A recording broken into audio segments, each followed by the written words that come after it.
वर्गमूल 2, ठीक है, वर्गमूल के अंदर 2 है, फिर गुणा है वर्गमूल 2 गुणा वर्गमूल 2 बराबर 2 पे घाते p है, तो p की जगह क्या आएगा, ये हमसे पूछा है। तो देखो इसको सॉल्व कैसे करेंगे। देखो अगर वर्गमूल के अंदर ऐसा लिखा हो तो इसका रूट होता है ये, इस पे घात मानी जाएगी कितनी कि 1/2, ठीक है, क्या माना जाएगा कि 1/2 है। अगर यही चीज आपको वर्गमूल के अंदर 2 गुणा वर्गमूल के अंदर 2 है, तो देखो ये कैसे हो जाएगी। तो देखो ये हो गई वर्गमूल के अंदर, तो इस पे लिखेंगे वर्गमूल 2 और इस पे लिखेंगे 2 पे 1/2, ठीक है। ये वर्गमूल हटाएंगे, रूट चिन्ह हटा दिया तो 1/2 आ गया। अब इसकी भी ये घातें हटाएंगे, रूट हटा देंगे, तो 1/2 गुणा 2 1/2,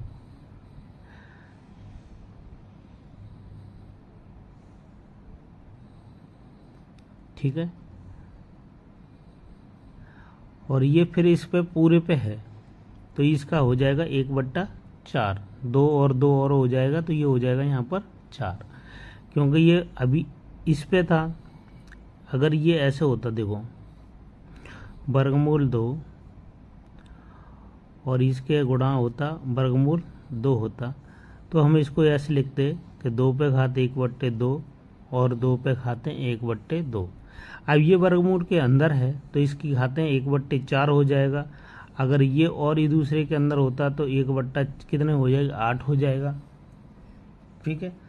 तो इससे समझते हैं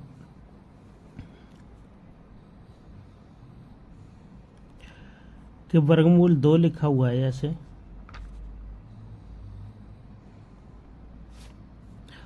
और ये वर्गमूल के अंदर है 2, फिर वर्गमूल है, इसके भी अंदर 2 है, फिर वर्गमूल 2 है, ठीक है।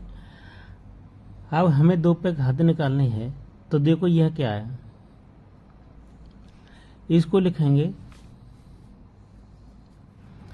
कि 2 पे घातें 1/2 लिखेंगे। इसे इसके अंदर है तो इसे 2 पे घातें 1/4 लिखेंगे। फिर ये है तो 2 पे घातें इसको लिखेंगे 1/8।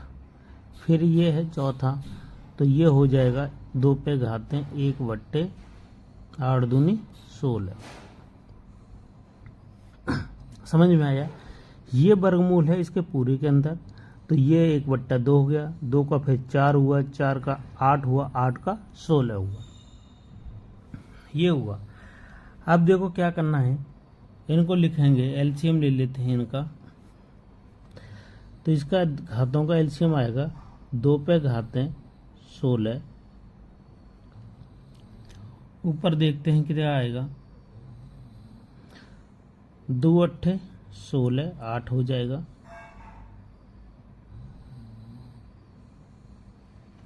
प्लस ये घात में क्या होता है, ये गुणा, ये जुड़ती हैं, गुणा में ये घातें जुड़ती हैं, ठीक है।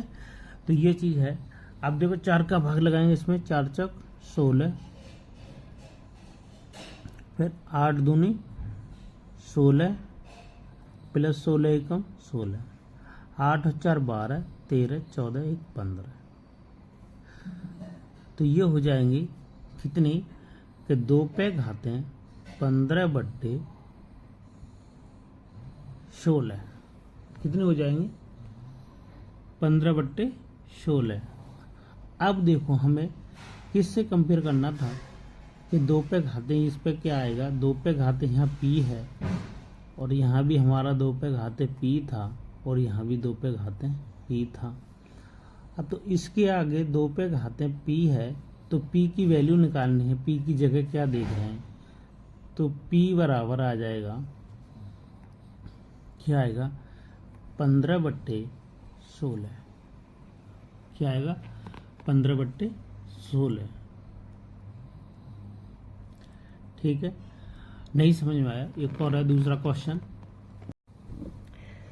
देखो वर्गमूल के अंदर 5 गुणा वर्गमूल 5 गुणा वर्गमूल 5 है, तो 5 पे घात n है, तो n की जगह क्या आएगा ये हमें ज्ञात करना है। तो देखो इसी प्रकार करेंगे। ये 5 लिखा हुआ है, तो देखो 5 की पे घात है, ये पूरी पे वर्गमूल है, तो 5 1/2 कर देंगे गुणा, फिर ये इस पे पूरे के अंदर है तो इसे लिखेंगे 5/1/4, फिर इसको लिखेंगे 5 1/8 बराबर 5 पे घात n। ठीक है, अब इतना है, तो देखो इनको घातों का क्या करेंगे, एलसीएम लेंगे, तो 5 पे घातें कर देंगे क्या,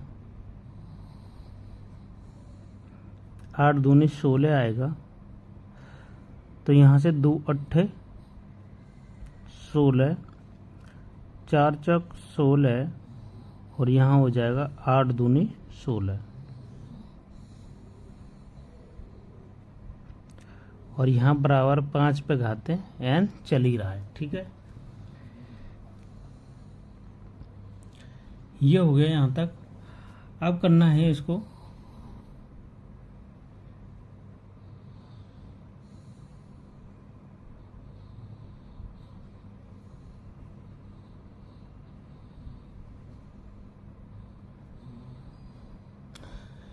तो ये 5 पे घाते n क्या हो जाएगा, 5 8 4 12, और 12